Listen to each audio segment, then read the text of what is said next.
शेतकरी मित्रांनो नमस्कार. PM किसान योजनेचा 19वा हप्ता आणि नमो किसान योजनेचा हप्ता हा एकत्रित वितरित केला जाणार आहे.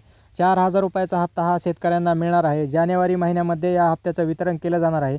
जानेवारी महिन्यामध्ये कोणत्या तारखेला याचं वितरण केलं जाणार आहे आणि नवीन निकष देखील काही लागू करण्यात आलेले आहेत. काय आहेत नवीन निकष आणि या हप्त्याच्या वितरणाची तारीख आपण या व्हिडिओच्या माध्यमातून जाणून घेणार आहोत.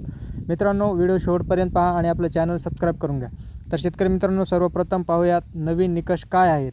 तर शेतकरी मित्रांनो, ज्या शेतकऱ्यांनी 2019च्या नंतर जमीन खरेदी केलेली असेल अशा शेतकऱ्यांना या योजनेचा लाभ घेता येणार नाही. म्हणजेच ज्या शेतकऱ्यांचे फेरफार हे 2019च्या नंतर आहेत या शेतकऱ्यांना नव्याने लाभ घेता येणार नाही, असं केंद्र शासनाच्या माध्यमातून स्पष्ट निर्देश देण्यात आलेले आहेत.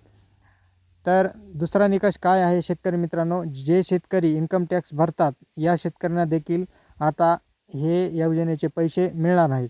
मित्रांनो, आता पाहूयात आपण या योजनेचा हप्ता वितरण कधी केला जाणार. तर शेतकरी मित्रांनो, जानेवारी महिन्यात 26 जानेवारीला या हप्त्याचं वितरण शेतकऱ्यांना केलं जाऊ शकतं. अजून देखील अधिकृतरित्या या 19 हप्त्याच्या वितरणाची तारीख अधिकृतरित्या जाहीर करण्यात आलेली नाही. मित्रांनो, ही होती अपडेट. माहिती आवडल्यास चॅनल सबस्क्राईब करा. धन्यवाद.